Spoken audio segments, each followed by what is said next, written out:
இப்ப விதி அப்படிங்கிறது ஏற்கனவே எழுதி முடிக்கப்பட்ட ஒரு புத்தகம். நாமெல்லாம் வெறும் அந்த புத்தகத்தோட பக்கங்களை புரட்டிட்டு இருக்கோம்னு ஒரு பெரிய பொய் நமக்குள்ள ரொம்ப ஆழமா ஊறி போயிருக்கு. ஆமா, நாம நினைச்சாலும் அந்த கதையை மாத்த முடியாதுங்கிற ஒரு மாயை இங்க இருக்கு. கரெக்ட். ஆனா அந்த விதிங்கிறது ஒரு புத்தகம் இல்ல. அது நாம நினைச்ச நேரத்துல மாற்றி எழுதக்கூடிய ஒரு ஓபன் சோர்ஸ் சாஃப்ட்வேர் கோட் அப்படின்னு சொன்னா எப்படி இருக்கும்? அதுவும் வெறும் 21 நாட்கள்ல அந்த மொத்த கோடைய மாத்தி உங்க எதிர்காலத்தையே முழுசா ரீப்ரோகிராம் பண்ண முடியும்னா உங்களை சுற்றியுள்ள உலகம் எப்படி மாறும்னு கொஞ்சம் கற்பனை செஞ்சு பாருங்க. நிச்சயமா. பாத்தீங்கன்னா இது சும்மா காதுக்கு இனிமையான ஒரு தத்துவம் கிடையாது. இதுக்கு பின்னாடி ஒரு மிகப்பெரிய உளவியல் மாற்றம் இருக்கு. நம்ம வாழ்க்கையில நடக்கிற விஷயங்களுக்கு பொறுப்பேற்காம ஒரு பார்வையாளரா இருக்கிற நிலையில இருந்து நாமே நம்ம வாழ்க்கையோட டைரக்டராவும் அந்த ப்ரோக்ராம் எழுதுற ஒரு டெவலப்பராவும் மாற ஒரு பெரிய ஷிஃப்ட் இது. உங்களை அன்போட வரவேற்கிறோம். இன்னைக்கு நாம பண்ண போற இந்த டீப் டைவ்க்கு அடிப்படையா இருக்கிறது மனவிழிப்பு சேனல்ல பகிரப்பட்ட நெப்போலியன் ஹில்லோட 21 நாள் சவால் பத்தின சில முக்கியமான குறிப்புகள். சூப்பர் டாபிக் இது. ஆமா, சும்மா பாசிட்டிவா யோசிங்க, பெருசா கனவு காணுங்கிற வழக்கமான அட்வைஸ் இல்லாம இதுக்கு பின்னாடி மூளை எப்படி வேலை செய்யுதுங்கிற அறிவியலை ரொம்ப பிராக்டிக்கலா நம்ம உடைச்சு பார்க்க போறோம். ஏன்னா இந்த 21 நாள் சவால் அப்படிங்கிறது இதுவரைக்கும் நம்ம வாழ்ந்துட்டு இருக்கிற ஒரு சௌகரியமான கம்ஃபர்ட் ஜோனுக்கு விடப்படுற ஒரு நேரடி சவால். கண்டிப்பா இந்த குறிப்புகளை நம்ம உற்று நோக்கும் போது இது வெறும் என்ன செய்யணும்னு மட்டும் சொல்லல. அதாவது மூளைக்குள்ள இது எப்படி சாத்தியமாகுது, ஏன் இப்படி வேலை செய்யுதுங்கிற நரம்பியல் பின்னணியையும் ரொம்ப தெளிவா விளக்குது.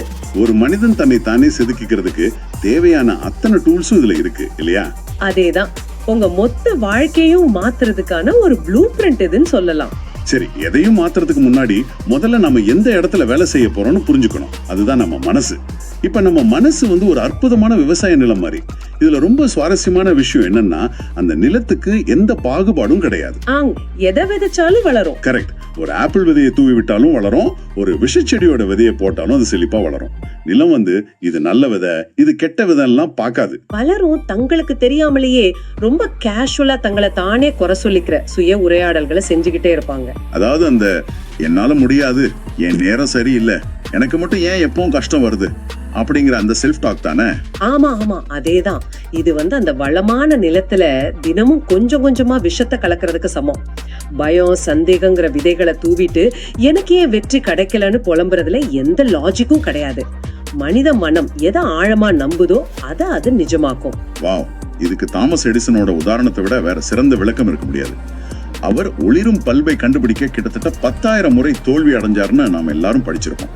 ஆனா அந்த 10,000 முறையும் அவர் மூளை அதை தோல்வி அப்படின்னே ப்ராசஸ் பண்ணவே இல்லை. இது ரொம்ப முக்கியமான பாயிண்ட். அவர் அதை தோல்வியாவே பார்க்கல. ஆமா, அவர் மனசுல நான் ஒளிரக்கூடிய ஒரு பல்பை கண்டுபிடிப்பேன் அப்படிங்கிற ஒற்றை எண்ணம் மட்டும்தான் ஒரு விதை மாதிரி ஆழமா பதிஞ்சிருந்தது. இது நடக்காதுங்கிற எண்ணத்தை அவர் ஒரு செகண்ட் கூட தன் மனசுக்குள்ள அனுமதிக்கல. அந்த ஒரு மனிதனோட அசைக்க முடியாத எண்ணத்தோட வெளிச்சத்துலதான் இன்னைக்கு ஒட்டு மொத்த உலகமும் பிரகாசிச்சுட்டு இருக்குன்னு நினைக்கும் போது ரொம்ப ஆச்சரியமா இருக்கு. மூளைக்குள்ள நம்ம கொடுக்கிற அந்த ஒற்றை எண்ணம் நம்ம செயல்களை எந்த அளவுக்கு தீவிரமாக்கும் அப்படிங்கிறதுக்கு இது ஒரு கிளாசிக் உதாரணம். இங்கதான் நாம ஒரு முக்கியமான விஷயத்தை கவனிக்கணும். நம்ம மூளைக்குள்ள ஒரு புலிக்காவலர், அதாவது ஒரு பெரிய பவுன்சர் இருக்கணும்னு ஒரு ஐடியா இருக்கு. ஒரு விஐபி பார்ட்டிக்கு வெளியே தகுதி இல்லாத யாரையும் உள்ளே விடாம தடுக்கிற ஒரு செக்யூரிட்டி கார்டு மாதிரி. ஓ, எண்ணங்களை வடிகட்டுறதுக்கு சொல்றீங்க? ஆமா, ஒவ்வொரு நெகட்டிவ் எண்ணமோ மூளைக்குள்ள நுழையும் போது அதை தடுத்து நிறுத்தணும். உனக்கு திறமை இருக்கு, உன்னால முடியுங்கிற எண்ணங்களை மட்டும்தான் உள்ள விடணும். ஆனா இப்போ பிராக்டிக்கலா யோசிச்சு பாருங்க. நான் வேலை பார்க்கிற இடத்துல ஒரு பிரச்சனை இல்ல ஒரு பிசினஸ் லாஸ் ஆகும் போதெல்லாம் நெகட்டிவ் எண்ணங்கள் கண்டிப்பா வரும்ல. அப்போ ஒவ்வொரு நிமிஷமும் என் எண்ணங்களை நானே போலீஸ் மாதிரி வாட்ச் பண்ணிட்டு இருந்தா மூளை செம டயர்ட் ஆகிடுமே. இது ரொம்ப சோர்வான ஒரு விஷயம் இல்லையா? நீங்க கேக்குறது 100க்கு 100 நியாயமான கேள்வி. ஆரம்பத்துல ஒரு புது காவலாகிய வேலையில வைக்கும் போது அவர் ஒவ்வொருத்தரையும் நிறுத்தி ஐடி கார்டு செக் பண்ணி உள்ள விடுறது மாதிரி நாம நம்ம எண்ணங்களை கவனிச்சு ஃபில்டர் பண்றது ரொம்ப கடினமா தான் இருக்கும். எனர்ஜி ரொம்ப ட்ரெயின் ஆகும். அப்புறம் எப்படி இதை பிராக்டிக்கலா பண்றது? இங்கதான் நரம்பியல் ஐடியாவோட அழகு இருக்கு. நீங்க இதை தொடர்ந்து செய்யும் போது உங்களோட ஆழ்மனம் எந்த எண்ணங்களை உள்ள விடணும், எதை வெளியே தள்ளணுங்கிற அந்த பேட்டர்னை கத்துக்கிட்டு பழகிடும். ஓ, அதுவே ஆட்டோமேட்டிக் ஆயிடுமா? ஆமா, கொஞ்ச நாள்ல அந்த பவுன்சர் ஒரு ஆட்டோமேட்டிக் சிஸ்டமா மாறிடுவார். அப்புறம் நீங்க மெனக்கிடவே தேவையில்லை. உங்க மனசே தானாகவே எதிர்மறை எண்ணங்களை ஸ்கேன் பண்ணி தூக்கி போட்டுடும். அப்பாடா, அது ஒரு சூப்பரான ரிலீஃப். அப்போ எண்ணங்களை ஃபில்டர் பண்ற காவலாளிய செட் பண்ணியாச்சு. ஆனா ஆரம்பத்துல கஷ்டமா இருக்கிற இந்த விஷயத்த எப்படி ஒரு நிரந்தர பழக்கமா மாத்துறது? ஏன்னா நம்ம உடம்பும் மூளையும் பொதுவா ரொம்ப சோம்பேறி ஆச்சே. அதுக்கு ஏற்கனவே பழக்கப்பட்ட பழைய ரூட்ல போய் தான் இஷ்டம். கரெக்ட். இங்கதான் அந்த 21 நாள் கணக்கு, அதாவது பழக்கங்களின் அறிவியல் உள்ள வருது. உலகத்திலே ரொம்ப கஷ்டமான விஷயம் நம்ம மூளைக்கு ஒரு புது பழக்கத்தை கத்து கொடுக்கறது தான். இந்த 21 நாள் கான்செப்ட் எங்க இருந்து வந்துச்சு? அவருக்கு வந்த நோயாளிகள் தங்களோட அறுவை சிகிச்சைக்கு பிந்தைய புதிய முகத்தையோ அல்லது இழந்த ஒரு உறுப்பு இனிமேல் இல்லைங்கிற யதார்த்தத்தையோ மனதளவுல ஏத்துக்கிட்டு இயல்பு நிலைக்கு திரும்ப சராசரியா 21 நாட்கள் ஆகிறத அவர் கவனிச்சார். ஓஹோ, பிளாஸ்டிக் சர்ஜரியில இருந்து வந்ததா இந்த கான்செப்ட்? ஆமா, இதுல இருந்து உருவானதுதான் சைக்கோ சைபர்நெட்டிக்ஸ் அப்படிங்கிற புகழ்பெற்ற தியரி. மூளை தன்னோட இன்டர்னல் இமேஜ அப்டேட் பண்ணிக்க குறைஞ்சபட்ச 21 நாட்கள் தேவை அப்படிங்கறது இது ஆழமா நிறுவுது. இத நரம்பியல் மூலமா விளக்கும் போது இன்னும் பிரமாதமா இருக்கு. மூளையில ஒரு புது பழக்கம் உருவாகும் போது அது ஒரு அடர்ந்த காட்டுக்குள்ள முறையா நடக்கிற ஒரு ஒற்றையடி பாதை மாதிரி தான் தொடங்கும். 1 முதல் 3 நாட்கள் வரைக்கும் செம்ம கஷ்டமா இருக்கும். உடம்பு அப்படியே கலகம் செய்யும். கண்டிப்பா வலிகளோட தான் ஆரம்பிக்கும். ஆமா, 4ஆம் நாள் அந்த பாதை கொஞ்சம் கிளியர் ஆகும். 7ஆம் நாள் ஒரு சின்ன வெற்றி உணர்வு கிடைக்கும். தொடர்ந்து அந்த வழியில போக போக 14ஆவது நாள்ல அது ஒரு மண் பாதையா மாறும். 21ஆவது நாள் எந்த யோசனையும் இல்லாம நீங்க பாட்டுக்கு அந்த வழியில போவீங்க. ஏன்னா அது ஒரு உறுதியான தார் சாலையா, அதாவது ஒரு ஸ்ட்ராங்கான நியூட்ரல் பாத்வேயா மாறிடும். ரொம்ப அருமையான ஒப்பீடு. இதுல இன்னொரு முக்கியமான விதியையும் நம்ம புரிஞ்சுக்கணும். ஒரு கெட்ட பழக்கத்தை நான் இனிமேல் இதை செய்ய மாட்டேன்னு வெறுமனே மனசுல நினைக்கிறது மூலமா மட்டும் நிப்பாட்ட முடியாது. அப்புறம் எப்படி நிப்பாட்டுறது? மூளையில அந்த வெற்றிடத்தை நிரப்ப ஒரு நல்ல பழக்கத்தை நீங்க ரீப்ளேஸ் பண்ணியே ஆகணும். சும்மா நிறுத்தினா மூளை மறுபடியும் பழைய பழக்கத்துக்கே போயிடும். சூப்பர். இத நான் என் பழைய ஸ்மார்ட் போன் கூட ரிலேட் பண்ணி பாக்குறேன். ஒரு பழைய போன்ல புது OS அப்டேட்டை இன்ஸ்டால் பண்ற மாதிரி தான் இது. இன்ஸ்டால் ஆகும் போதே போன் ரொம்ப சூடாவும் ஹேங் ஆகும், எந்த ஆப்ஸும் சரியா வேலையே செய்யாது. ஆமா, கடுப்பாகி பழைய வெர்ஷனுக்கே போய்விடலான்னு கூட தோணும். அதேதான். ஆனா அந்த 21 நாள் அப்டேட் முடிஞ்சு சிஸ்டம் செட் ஆயிடுச்சுன்னா போன் முன்பை விட ரொம்ப ஸ்மூத்தா வேகமா இயங்கும் இல்லையா? அது ஓகே. ஆனா எனக்கு இன்னொரு சின்ன சந்தேகம். சொல்லுங்க. காலையில 5 மணிக்கு எழுவது அல்லது 30 நிமிடம் படிப்பது, இப்படி ஒரே ஒரு பழக்கத்தை மட்டும்தான் ஒரு நேரத்துல தேர்ந்தெடுக்கணும் அப்படின்னு சொல்றாங்களே, அது ஏன்? எனக்கு நிறைய மோட்டிவேஷன் இருக்கு. நான் ஒரே நேரத்துல 3-4 நல்ல பழக்கத்தை ஆரம்பிச்சா என்ன தப்பு? இங்கதான் நம்ம வில் பவர் பத்தின ஒரு பெரிய தப்பான புரிதல் இருக்கு. பாத்தீங்கன்னா ஒரு புது நரம்பியல் சாலைய மூளைக்குள்ள அமைக்கிறதுங்கிறது மூளைக்கு ஏகப்பட்ட எனர்ஜியை உறிஞ்சிற ஒரு வேலை. நம்ம மூளையோட ஆற்றல் குவியல், அதாவது ஃபோக்கஸ், ரொம்ப லிமிட்டட் ஆனது. ஓ, எனர்ஜி சீக்கிரம் தீர்ந்துடுமா? தார் பத்தாது, ஆட்கள் பத்தாது, வேலை பாதியிலே நின்னுடும். மூளையோட எனர்ஜி சிதறடிக்கப்பட்டு உடனே சோர்வடைஞ்சு எல்லாத்தையும் விட்டுடுவீங்க. அதனாலதான் முழு கவனத்தையும் முதல்ல ஒரே ஒரு பழக்கத்துல மட்டும் குவிங்க அப்படின்னு சொல்றதுக்கு காரணம், ஒண்ணு முடிஞ்சதுக்கு அப்புறம் அடுத்ததா ஆரம்பிக்கலாம். சூப்பரான லாஜிக். ஓகே, இப்போ புதுசா ஒரு ரோடு போட்டாச்சு, வண்டியும் ரெடி. ஆனா அந்த ரோடு எங்க போகுதுன்னு ஒரு டெஸ்டினேஷன் வேணும்ல. சும்மா வேகமா வண்டி ஓட்டுறதுல அர்த்தம் இல்ல. இங்கதான் தெளிவான இலக்குகள் தேவைப்படுது. இலக்கு இல்லாத பயணம் சுக்கான் இல்லாத படகு மாதிரிங்கிறது நம்ம எப்பவும் கேட்கறது தான்.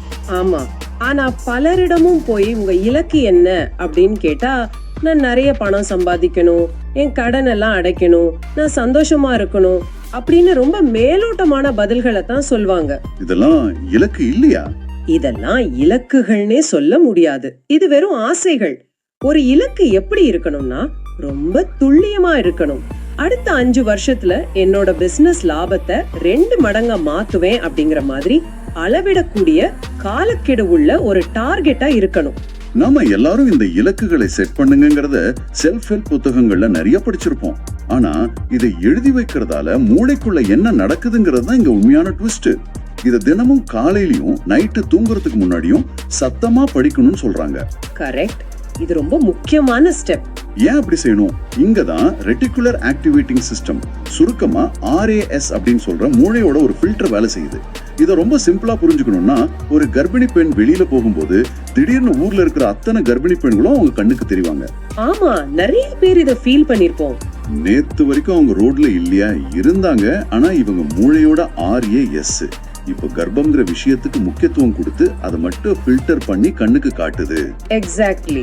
அந்த RAS சிஸ்டம் உங்களை சுத்தி நடக்கிற கோடிக்கணக்கான தகவல்களை ஃபில்டர் பண்ணி உங்களுக்கு எது தேவையோ அதை மட்டும்தான் மூளைக்கு அனுப்பும். உங்க இலக்கை நீங்க எழுதி தினமும் சத்தமா படிக்கும் போது அந்த இலக்கு ஆழமா மூளையில பதிவாகி உங்க RAS விழுத்துக்குது. ஓ, அதனாலதான் வாய்ப்புகள் தானா தேடி வர மாதிரி ஒரு ஃபீல் கிடைக்குதா? ஆமா. அது வரைக்கும் உங்க கண்ணுக்கு தெரியாத பிசினஸ் வாய்ப்புகள், உங்களுக்கு தேவையான மனிதர்கள், புது ஐடியாக்கள் எல்லாத்தையும் உங்க மூளை இப்போ ஒரு ரேடார் மாதிரி தேடி கண்டுபிடிக்க தொடங்கும். உலகம் முழுவதிலும் உள்ள அந்த இலக்கு தொடர்பான விஷயங்களை நோக்கி உங்க கவனம் ஆட்டோமேட்டிக்கா குவியும். இதுல ரொம்ப பயமுறுத்துற அதே சமயம் நம்மள உலுக்கி எடுக்கிற ஒரு வரி ஒண்ணு இருக்கு. எழுத்துப்பூர்வமான தெளிவான இலக்கு உங்கள்ட்ட இல்லைன்னா நீங்க வேற ஒருத்தரோட கனவுக்காக உழைக்க போறீங்க. இது எவ்வளவு பெரிய எச்சரிக்கை. நிஜமாவே ஒரு ஹார்ஷான ட்ரூத் இது. நாம நம்ம வாழ்க்கைய வாழ போறோமா, இல்ல இலக்கு இருக்கிற வேற ஒருத்தரோட சிஸ்டத்துல நாம ஒரு வெறும் டூலா பயன்பட போறோமான்னு நம்மள நாமே கேட்டுக்க வேண்டிய நேரம் இது. இது ரொம்ப நிதர்சனமான உண்மை. சரி, மூளைக்கு என்ன வேணும்னு சொல்லியாச்சு, ரேடார் ஆன் ஆகியாச்சு. ஆனா வெறும் பாசிட்டிவ் மைண்டையும் ஒரு பெரிய இலக்கையும் வச்சுக்கிட்டு ஒரு காரோட என்ஜினை டிசைன் பண்ணிட முடியாது. அந்த பாதையில பயணம் செய்ய சரியான கருவிகள், அதாவது ஸ்கில்ஸ் வேணும். இங்கதான் சிறப்பு அறிவு உள்ள வருது. ஆமா, பொது அறிவு ஒருவரை சராசரி நிலைக்கு மேல உயர்த்தாது. உங்களுக்குன்னு ஒரு ஸ்பெஷலைஸ்ட் நாலேஜ் இருக்கணும். அது உண்மைதான். இன்னைக்கு இருக்கிற இன்டர்நெட் யுகத்துல தகவல்களுக்கோ பொது அறிவுக்கோ எந்த பஞ்சமும் இல்ல. எல்லாம் ஒரு கூகுள் சர்ச்ல கிடைக்குது. ஆனா ஒரு பிரச்சனைக்கு தீர்வு காண்ற அறிவுக்கு மட்டும்தான் இன்னைக்கு மார்க்கெட்ல மதிப்பு. இப்போ ஹென்ரி ஃபோர்டு கதையை எடுத்துக்கிட்டா, அவர் ஒண்ணு உலகத்தோட தலை சிறந்த இன்ஜினியர் கிடையாது. கண்டிப்பா இல்ல. காருக்குள்ள இருக்கிற அத்தனை மெக்கானிசமும் அவருக்கு தெரியாது. ஆனா அவர் எப்படி இவ்வளவு பெரிய பிராண்ட உருவாக்குனாரு? அங்கதான் விஷயம் இருக்கு. ஒரு தொழிற்சாலையை எப்படி அமைக்கிறது, மாஸ் ப்ரொடக்ஷன் எப்படி பண்றதுங்கிற அந்த சிறப்பு அறிவு அவர்கிட்ட இருந்தது. தனக்கு தெரியாத மத்த டெக்னிக்கல் வேலைகளுக்கு அந்தந்த துறைகள்ல நிபுணத்துவம் பெற்ற ஆட்களை ஒன்னா சேர்த்து ஒரு மாஸ்டர் மைண்ட் குரூப்பா அவர் உருவாக்கினார். வாவ், இன்னைக்கு கார்ப்பரேட் உலகத்துக்கும் இது எவ்வளவு கச்சிதமா பொருந்தது பாருங்க. ஒரு சிஇஓக்கு கம்பெனில நடக்கிற எல்லா டெக்னிக்கல் விஷயமும் தெரிஞ்சிருக்கணும்னு அவசியம் இல்ல. ஆனா நிபுணர்களை ஒருங்கிணைச்சு வேலை வாங்குற சிறப்பு அறிவு அவருக்கு இருக்கணும். கரெக்ட். உங்க ஸ்பெஷலைஸ்டு நாலேஜ் என்ன, எந்த பிரச்சனைக்கு உங்களால தீர்வு கொடுக்க முடியும்னு நீங்க கண்டுபிடிச்சே ஆகணும். சூப்பர். இப்ப நாம ஒரு மிக முக்கியமான கட்டத்துக்கு வந்துட்டோம். இது வரைக்கும் பார்த்த மனநிலை, 21 நாள் பழக்கம், இலக்கு, அறிவு, இது எல்லாத்தையும் ஒட்டுமொத்தமா கனெக்ட் பண்ற ஒரு பவர்ஃபுல்லான சாஃப்ட்வேர் கோட் இருக்கு. அதுதான் ஆட்டோ சஜஷன், அதாவது சுய பரிந்துரை. ஆமா. இந்த ஆட்டோ சஜஷன் எப்படி வேலை செய்யுது? நமது ஆழ் மனம் எந்த லாஜிக்கும் பார்க்காதுங்கிறது தான் இதோட அடிப்படை. எது சரி எது தப்புன்னு அதுக்கு பிரிச்சு பார்க்க தெரியாது. நீங்க எதை ஃபீலிங்ஸோட திரும்ப திரும்ப சொல்றீங்களோ அது அப்படியே உண்மைன்னு நம்பும். அதனாலதான் உங்க இலக்க 5 நேர்மறையான நிகழ்கால வாக்கியங்களா மாத்திக்கணும். பிரசன்ட் டென்ஸ்ல சொல்றீங்க? ஆமா. நான் ஒரு வெற்றிகரமான பிசினஸ்மேன், பணம் ஈஸியா என்ன தேடி வருது அப்படின்னு தினமும் உணர்வு பூர்வமா சொல்லணும்னு உளவியல் சொல்லுது. கொஞ்சம் இருங்க, இதுல எனக்கு ஒரு பெரிய முரண்பாடு தோணுது. நான் ஒரு தோல்வியாளன் அப்படின்னு நான் தினமும் ஃபீல் பண்ணி நினைச்சா மூளை அதை நம்பி என்ன இன்னும் டவுன் ஆக்கும். அது புரியுது. ஆனா பேங்க் அக்கவுண்ட்ல 0 பேலன்ஸ் வச்சுக்கிட்டு எந்த வேலையும் இல்லாம நான் மிகப்பெரிய கோடீஸ்வரன், பணம் என்னை நோக்கி மழையா கொட்டுது அப்படின்னு காலையில கண்ணாடியை பார்த்து சத்தமா கத்துனா அது என்ன நானே ஏமாத்திக்கிற மாதிரி இல்லையா? பலருக்கும் இதே டவுட் வரும். இது என்ன சும்மா மேஜிக் வார்த்தைகளா? சொல்லிக்கிட்டே இருந்தா வானத்துல இருந்து பணம் விழுந்துருமா? நீங்க கேக்குறது 100% லாஜிக்கான ஒரு டவுட். ஆனா இது மேஜிக் இல்ல. இதுதான் மூளையோட ப்ரோக்ராமிங். உங்களை நீங்களே ஏமாத்திக்கிறதும் கிடையாது. இந்த வார்த்தைகள் வெறும் ஆசைகளோ கற்பனையோ இல்ல. இது உங்க மூளைக்கு நீங்க கொடுக்கிற கமாண்ட்ஸ். ஓ, நம்ம மூளைக்கே நம்ம கட்டளை இடுறோம். அதேதான். நீங்க நான் வெற்றிகரமானவன்னு தொடர்ந்து ஃபீல் பண்ணி சொல்லும் போது உங்க மூளையில இருக்கிற பயத்தை உருவாக்குற அமிக்டாலா அமைதியாகுது. உங்க மூளை அந்த புது யதார்த்தத்தை நம்ப தொடங்கின உடனே ஒரு வெற்றியாளன் எப்படி பிசினஸ்ல ரிஸ்க் எடுப்பானோ, எப்படி 4 பேர்கிட்ட தைரியமா பேசுவானோ அப்படி உங்களை செயல்பட தூண்டுது. அப்போ செயல்பாடு மாறுது. ஆமா, பணம் வானத்துல இருந்து விழாது.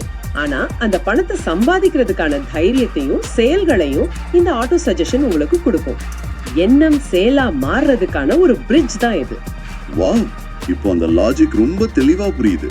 ஆக இந்த டீப் டைவ்ல நம்ம கத்துக்கிட்டது ஒரு தடவை கனெக்ட் பண்ணி பார்த்தா, முதல்ல மூளைக்குள்ள போற எண்ணங்களை பவுன்சர் மாதிரி தடுத்து நிறுத்துறோம்.